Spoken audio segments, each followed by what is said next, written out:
올해 말이죠. 네. 분양가가 1억이 넘는 단지가 나왔어요. 근데 이게 강남이 아닌 강북, 광진구에서 나왔어요. 심지어 경쟁률 평균 6대1, 제일 높은 거는 25대1. 금수저죠. 그쵸. 네, 그러니까 소득은 많지 않은데 자산은 많아.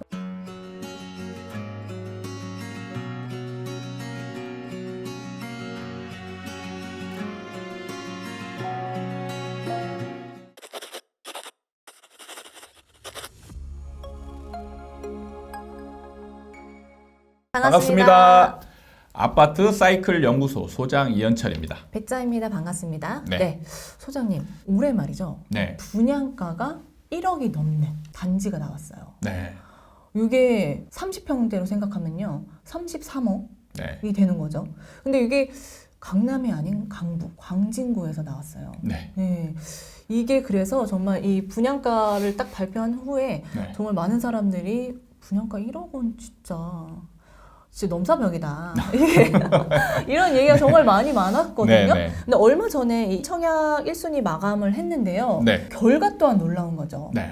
청약 1순위 마감했습니다. 아, 심지어 경쟁률 평균 6대1, 제일 높은 거는 25대1. 그러니까 저도 사실 이거 뉴스 보고 좀 놀랐던 게 이거는 좀 미분양 날 가능성이 좀 높겠다.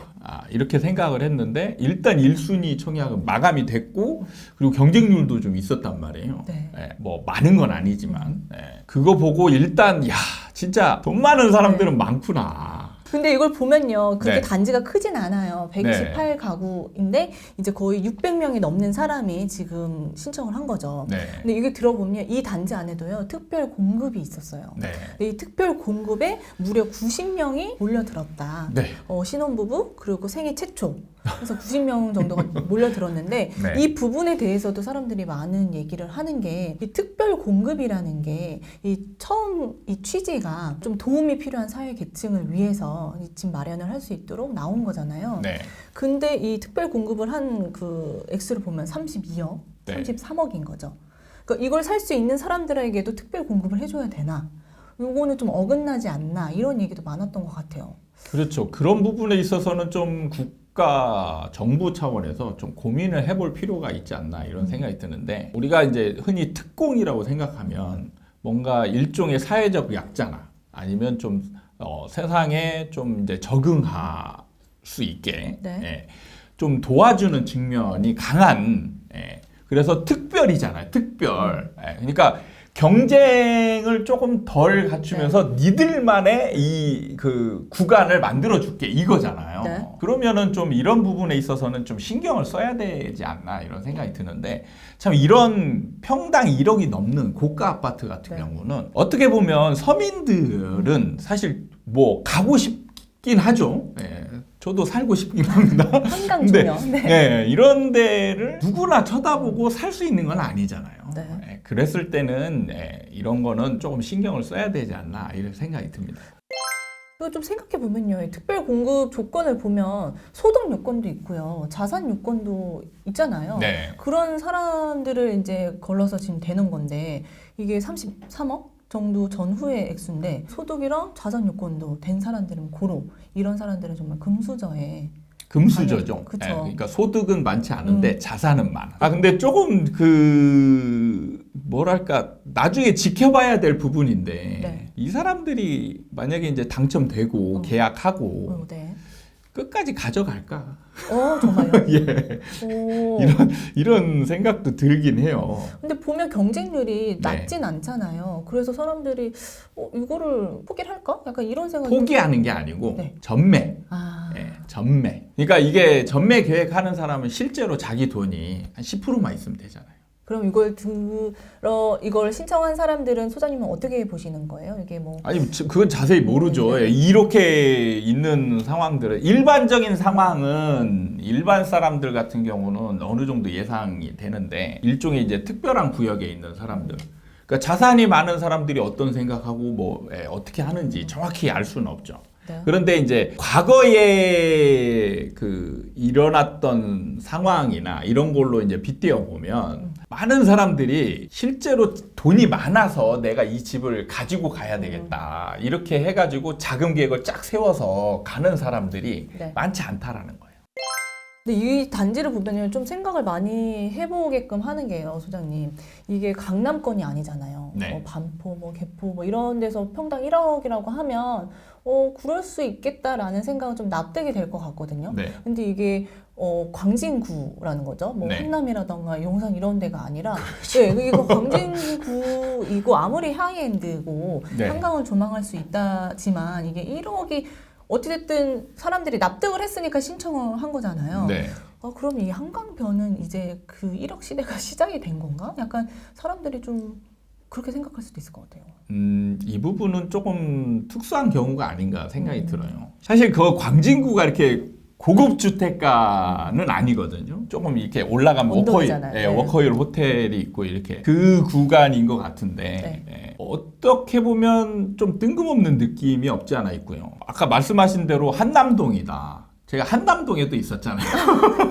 그니까요, 그렇네요. 네. 한남동에도 있었고, 그래서 제가 다니던 학교가 한남더일이라는 네. 그런 어마어마한 아파트 단지로 이제 변화가 됐는데, 사실 한남동이나 아니면 용산 뭐 이런 데는 어느 정도 그 좀 인정할 만한 그런 지역이긴 해요. 근데 광진구는 정말 좀 뜬금없다. 뜬금없지만 받아들여졌다는 게 전 더 놀랍거든요. 그러니까 지켜봐야 될 부분이라는 거죠. 지금 어떻게 보면 그냥 1순위가 하나 끝난 거잖아요. 네. 그다음에 이제 완전히 마감 단계까지는 안 갔기 때문에 네. 한번 좀 지켜볼 여지는 있고, 그다음에 이제 이게 완전히 사실 계약이 다 이루어져도 그 이후에 프리미엄 형성이나 뭐 이런 것까지 다 봐야 되는 거예요.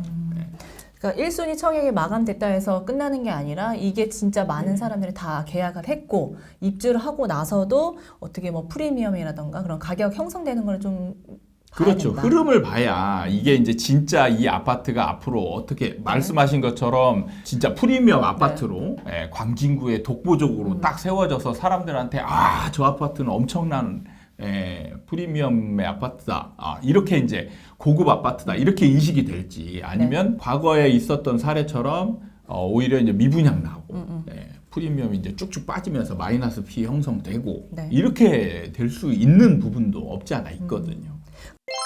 그럼 만약에 이게 프리미엄이나 이런 게 형성되고 막 진짜 독보적인 입지다 이렇게 되면 또 다른 광진구가 나올 수도 있다. 그렇게 보기는 좀 쉽지 않을 것 같아요. 왜냐하면 사회적 인식이라는 게 어느 하나만 뭔가 이렇게 딱 세워졌다고 해서 그 지역 전체가 인식이 바뀌는 건 아니거든요.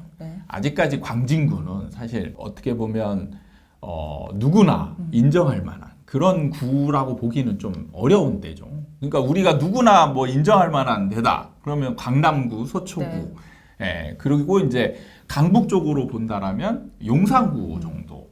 그리고 이제 뭐 여의도. 뭐 이런 식이기 때문에 광진구에 뭐 하나가 딱 생겼다라고 해서 광진구가 뜬다. 뭐 이렇게 보기에는 실제로 옛날부터 한강 조망은 광진구부터 해서 옥수동까지 막 이렇게 해서 한강 조망 나오는 거는 많거든요. 그렇죠. 그렇기 때문에 좀 이런 거는 이제 지켜봐야 될 부분이 좀 있다.